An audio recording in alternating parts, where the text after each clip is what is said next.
बच्चों, welcome to my channel. तो आज हम कर रहे हैं रेस्पिरेशन का सेकंड पार्ट। फर्स्ट पार्ट हम ऑलरेडी कर चुके हैं, आपने नहीं देखा है तो लिंक आपको मिल जाएगा, पहले आप वो वाली वीडियो जरूर देखें। उसमें हमने रेस्पिरेशन क्या होता है, क्यों होता है, एनाएरोबिक रेस्पिरेशन, एरोबिक रेस्पिरेशन, वो सारा कुछ हम कवर कर चुके हैं। और रेस्पिरेशन से कैसे हमें एनर्जी मिलती है, एडीपी एटीपी, वो सब हम कवर कर चुके हैं। ठीक है, इसमें हम देखते हैं कि प्रोसेसिंग कैसे होती है, आप जो ब्रीदिंग करते हो वो कैसे होता है। ब्रीदिंग के बाद आपकी जो सेल से आपको एनर्जी मिलती है, जो सेलुलर रेस्पिरेशन है, वो हम वहां पे कर चुके हैं, वो यहाँ रिपीट नहीं होगा। चलिए, तो ह्यूमंस में जो रेस्पिरेशन का काम होता है, जो रेस्पिरेटरी सिस्टम होता है, वो होते हैं लंग्स। ये लंग्स का एग्जाम इमेज मैंने बनाई हुई है। अच्छा, देखिए कैसे कैसे प्रोसेसिंग होती है।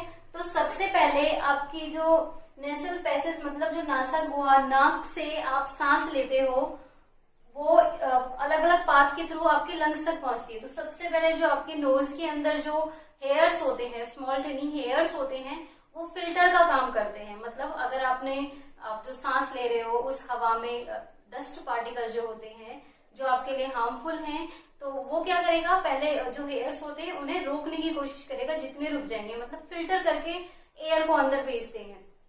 अब जो स्नीज करते हो वो भी उसी का रीजन है कि कई बार उसमें कुछ पार्टिकल अंदर पहुंच जाते हैं, तो एक बार स्नीज करके फिर से हमारा सिस्टम ऐसा है कि उसे बाहर निकालने की कोशिश करता है, तो आपको स्नीज आती है। ठीक है, यहाँ से क्या होता है, सबसे पहले नाक से आपने जो एयर लिया, हम ऑक्सीजन नहीं कहेंगे, हम एयर कहेंगे। एयर में ऑक्सीजन होती है, उस ऑक्सीजन को हम यूज करते हैं। तो हम सांस तो एयर में लेते हैं, एयर आपके अंदर जाती है, ये लैरिंक्स या ट्रैकिया होता है, ट्रैकिया को कहते हैं श्वास नली। अच्छा, इसमें रिंग्स आपको दिख ही रही हैं, ये सी शेप्ड रिंग्स होती हैं। सी शेप्ड मतलब इस तरह से, इस तरह की रिंग्स होती हैं। ठीक है, सी शेप की होती है, इन्हें कार्टिलेज रिंग कहते हैं, सी शेप्ड कार्टिलेज रिंग।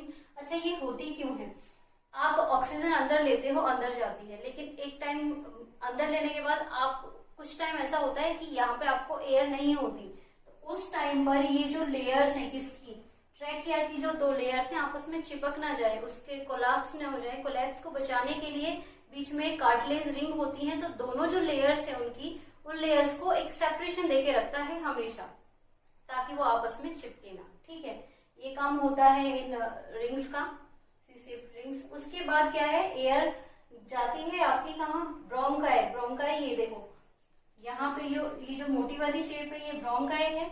ये आगे जाके और पतली कहते हैं ना, एक टहनिया जैसे एक पेड़ में होती हैं, उस तरह से डिवाइड होता रहता है।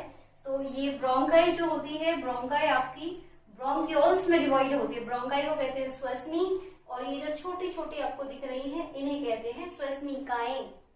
ये श्वसनी बड़ी वाली जो वहां से सेपरेट आ रही थी, और उनमें से फिर छोटी छोटी जो टहनियों की तरह निकल गई है, ब्रांचेस की तरह निकल गई है, उन्हें कहते हैं ब्रोंकियोल्स, और उन्हें क्या कहते हैं, ब्रोंकाई।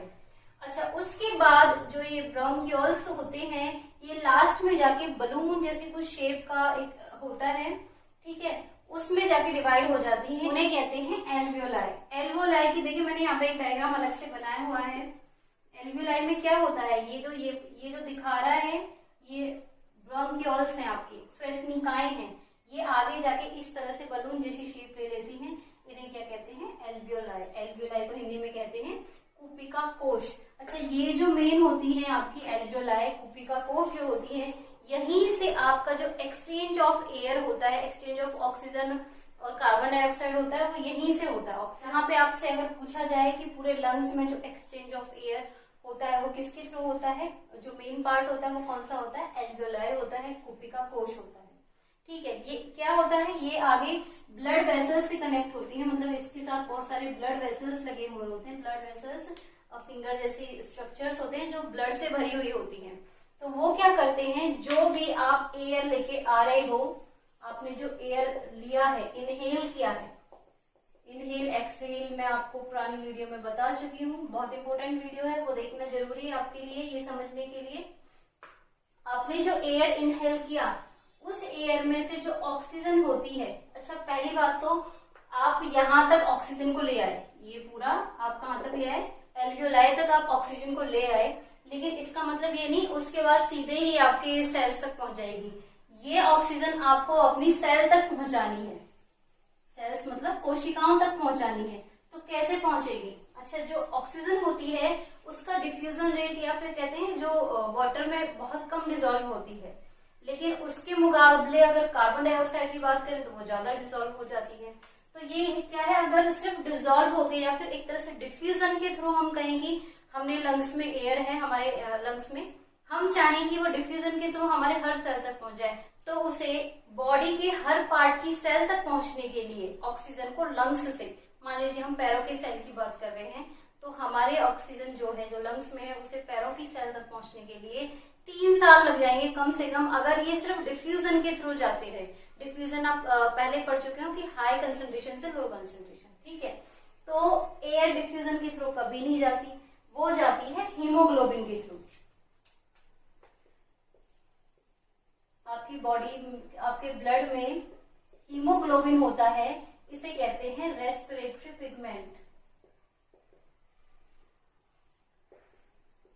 ये क्या करता है, आपकी बॉडी से, आपके लंग्स से जो एयर होती है, जो ऑक्सीजन रिच, वहां से क्या करता है, ऑक्सीजन को ले लेता है। क्यों?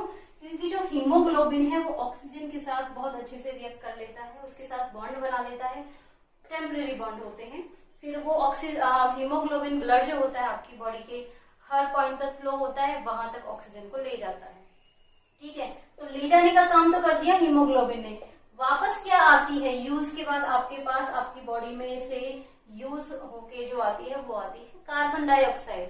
कैसे यूज होके आती है, मैंने पुरानी वीडियो में भी बताया था, फिर से थोड़ा सा रिपीट कर देती हूँ। ऑक्सीजन गई आपकी सेल के अंदर, मान लीजिए एक सेल की हम बात कर रहे हैं, तो उसमें आपने लास्ट वीडियो में न्यूट्रिशन भी पढ़ा था। न्यूट्रिशन का मतलब क्या था, फूड आपकी बॉडी में डाइजेस्ट हुआ और वो आपकी सेल में पहुंच गया, तो यहाँ आपके पास फूड ऑलरेडी है, यहाँ से आपके पास हीमोग्लोबिन ने क्या पहुंचा दी, ऑक्सीजन पहुंचा दी।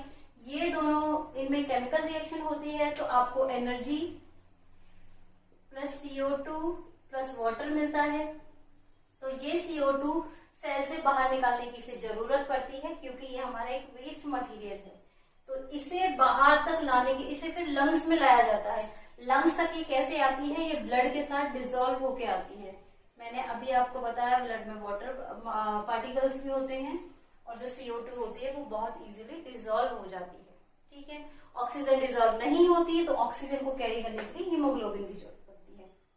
तो ये ब्लड में डिसॉल्व होके आपके ब्लड वेसल्स तक, यहाँ तक जो ब्लड वेसल्स है वहां पहुंच जाती है, वहां से फिर ये एल्वोलाई में पहुंचती है और वापस से फिर बाहर निकल जाती है आपकी नाक के थ्रू। तो ये हो गया इनहेल और एक्सहेल।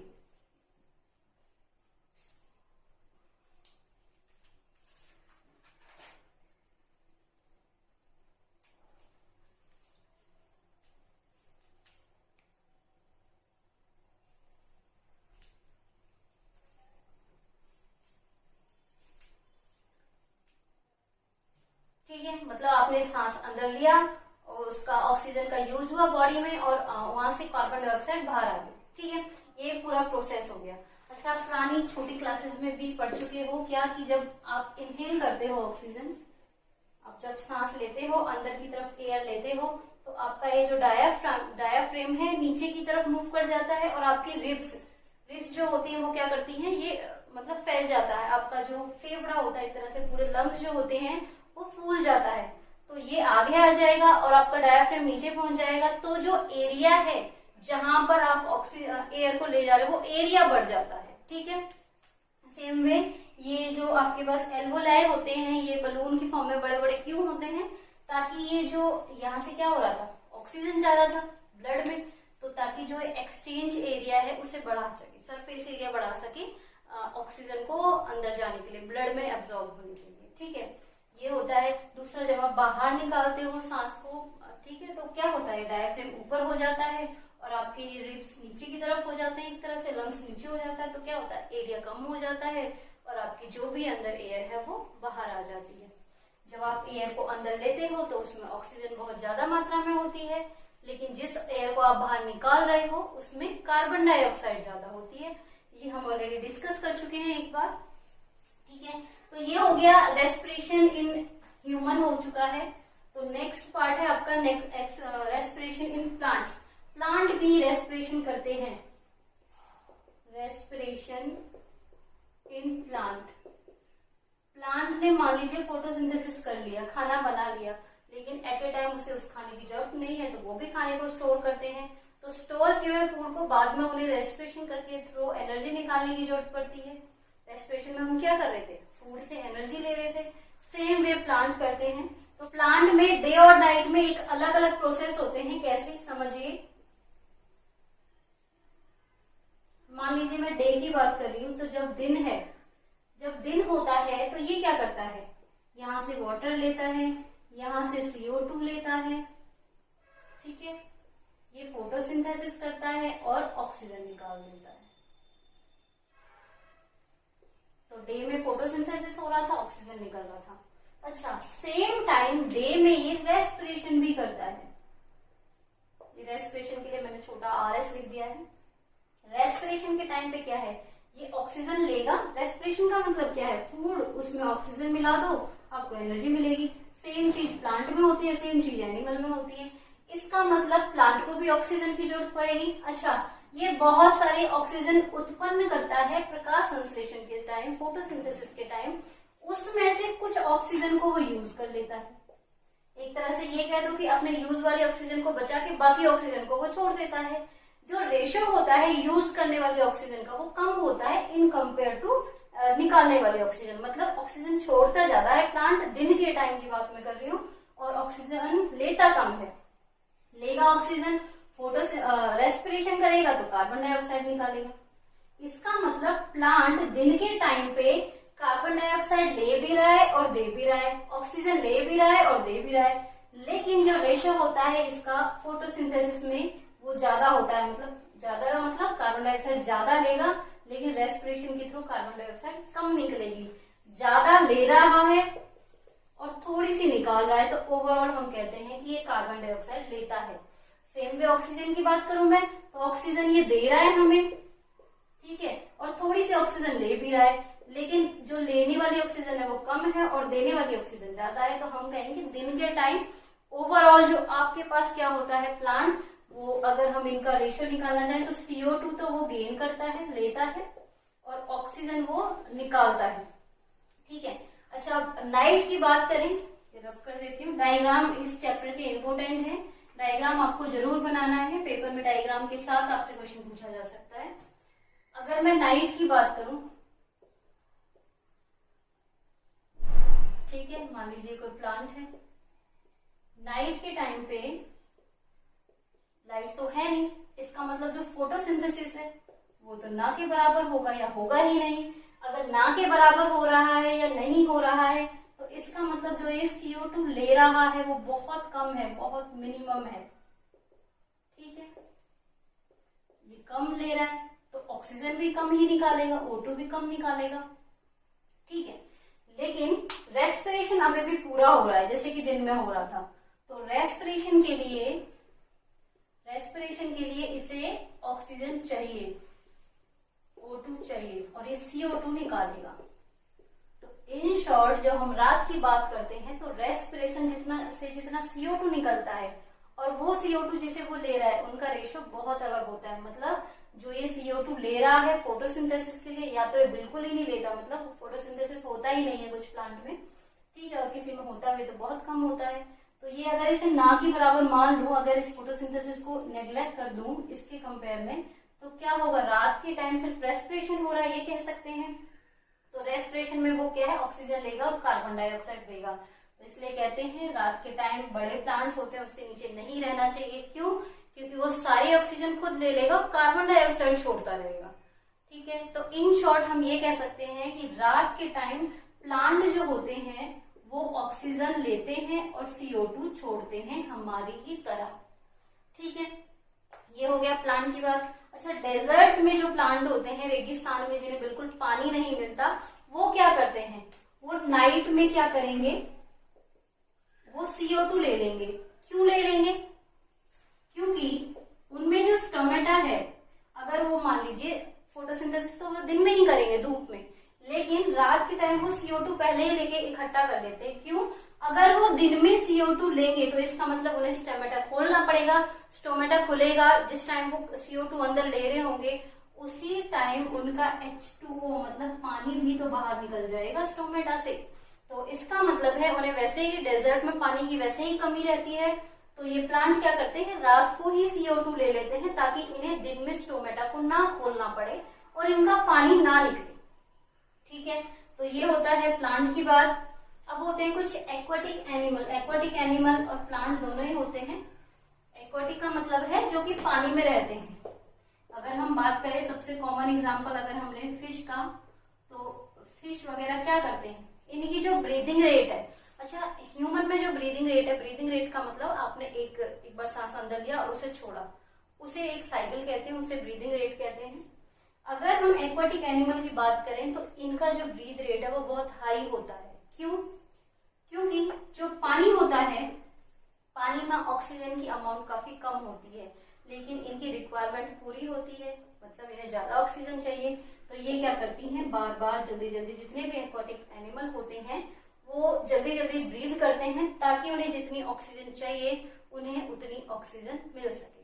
ठीक है, थोड़ा सा रिपीट कर लेते हैं इसे। रेस्पिरेशन का मतलब था कि आप, एक तो इसके दो लेवल होते हैं, एक तो ब्रीदिंग करना, मतलब आप सांस अंदर बाहर लेते छोड़ते हो। दूसरा होता है इसका सेल्यूलर रेस्पिरेशन, कोशिकीय श्वसन, मतलब कोशिका में वो ऑक्सीजन जाती है, आपका फूड जो है वो डाइजेस्टेड फूड जो था उसमें केमिकल रिएक्शन होती है और वहां से आपको एनर्जी मिलती है। तो रेस्पिरेशन सिर्फ सांस लेना नहीं है, रेस्पिरेशन का मतलब होता है कि आपके अंदर जो फूड है उससे आप एनर्जी ले रहे हो। ठीक है, तो दोनों वीडियो में हम अच्छे से कवर कर चुके हैं पूरा रेस्पिरेशन टॉपिक। तो नेक्स्ट जो आपका लाइफ प्रोसेस है वो है ट्रांसपोर्टेशन। ट्रांसपोर्टेशन में हम हार्ट के बारे में पढ़ेंगे कि ह्यूमन का हार्ट जो होता है वो कैसे वर्क करता है। ये वीडियो अच्छी लगी हो तो प्लीज लाइक, शेयर और सब्सक्राइब कीजिए।